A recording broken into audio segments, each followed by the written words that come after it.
আসসালামু আলাইকুম বন্ধুরা, সবাইকে সিস্টার্স কিচেনে স্বাগতম। আবার একটি নতুন ভিডিও নিয়ে আপনাদের মাঝে চলে এসেছি। এই চিকেন তান্দুরিটা এত বেশি স্পাইসি, খেতে অনেক বেশি ভালো লেগেছে আমার কাছে। যারা ঝাল লাভার তাদের কাছে এটা অনেক অনেক বেশি ভালো লাগবে। এই স্পাইসি তান্দুরিটা কিন্তু দোকানের তান্দুরির থেকেও কিন্তু অনেক বেশি মজার হয়েছে। তো চলুন এত কথা না বাড়িয়ে তান্দুরির রেসিপিটা শুরু করা যাক। এখানে আমি একটি আস্ত মুরগি নিয়েছি, সুন্দরভাবে ক্লিন করে নিয়েছি। এটা এখন এর পিঠের উপরে একটু চাপ দিয়ে নিব যাতে এটা একদম সমান হয়ে থাকে। দেখতেই পাচ্ছেন এটা পুরো সমান হয়ে গেছে। এখন একটি ছুরির সাহায্যে এটাকে আমি কেচে নিব যাতে মশলাগুলো সুন্দরভাবে এটার ভিতরে ঢুকে যায় আর এটা ভালোভাবে কুক হয়ে যায়। এখন এখানে কিছু মশলার উপকরণ নিয়ে নিব। প্রথমেই দিয়ে দিলাম শুকনো মরিচ বাটা, জিরা বাটা, গরম মশলা বাটা, কাঁচা মরিচ বাটা, 2 চামচ রাঁধুনি গুঁড়ো মশলা, 1 চামচ হলুদ গুঁড়ো, স্বাদ মতো লবণ, গোলমরিচ গুঁড়ো সামান্য বিট লবণ দিয়ে দিব, 2-3 চামচ লেবুর রস দিব, পরিমাণ মতন সরিষার তেল দিব, পরিমাণ মতন আদা রসুন বাটা দিয়ে দিব,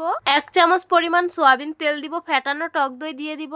এখন এই সব উপকরণগুলো হাতের সাহায্যে খুব ভালোভাবে ম্যারিনেট করে নিতে হবে। উপকরণগুলো ততক্ষণ পর্যন্ত মাখতে থাকবেন যতক্ষণ পর্যন্ত এটার থেকে আলাদা একটা ঘ্রাণ না আসবে, ততক্ষণ পর্যন্ত এটাকে মাখতে হবে। মশলাগুলো খুব ভালোভাবে মেখে নিয়েছি। ক্লিন করে রাখা আস্ত মুরগিটাকে দিয়ে দিব, তারপর এর উপরে সব মশলাগুলো লাগিয়ে দেব সুন্দরভাবে। এখন দিয়ে দিব সয়া সস, টমেটো কেচাপ, তারপর একটি কাঁটা চামচ দিয়ে এটাকে সুন্দরভাবে মিশিয়ে নিব আর কাঁটা চামচ দিয়ে একটু কেচে নিব যাতে ভিতরে লবণ আর মশলাটা ঢুকে যায়। এই তো সুন্দরভাবে ম্যারিনেট করে নিয়েছি। এখন আধা ঘন্টার জন্য রেস্টে রেখে দিব। চুলায় একটা প্যান বসিয়ে দিয়েছি, সামান্য তেল দিয়ে দিব, তারপর ম্যারিনেট করে রাখা মুরগিটাকে দিয়ে দিব আর একটি সরা দিয়ে ঢেকে দিব। সরাটা উঠিয়ে নিলাম। নিচে কিন্তু সামান্য কুক হয়েছে, এখন উল্টিয়ে দিব। এটা আমি হাতের সাহায্যে উল্টাবো, এটা অনেক বেশি ভার, অন্য কিছু দা উল্টানোই যাচ্ছিল না তাই। তারপর আবারও এটাকে সরা দিয়ে ঢেকে দিব।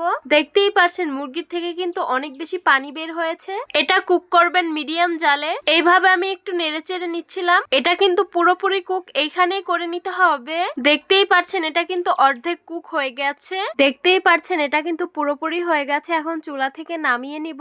চুলার উপরে একটি জালি বসিয়ে দিয়েছি। আস্ত মুরগিটাকে এটার উপরে দিয়ে দিব আর এটাকে সামান্য কুক করে নিব। এক পাশ হয়ে গেছে, এখন উল্টে সেম ভাবে অপর পাশটিও করে নিব। এই তো হয়ে গেছে। এখন চুলা থেকে নামিয়ে নিব আর চুলায় ফ্রাই প্যানটা বসিয়ে দিব আবারও। এখন মুরগিটাকে কয়লার স্মোক দিব যাতে মনে হয় এটা আমি পুড়েছি। ছোট্ট একটা বাটিতে গরম কয়লা দিয়ে দিব। সেই কয়লার উপরে সামান্য ঘি দিয়ে দিব।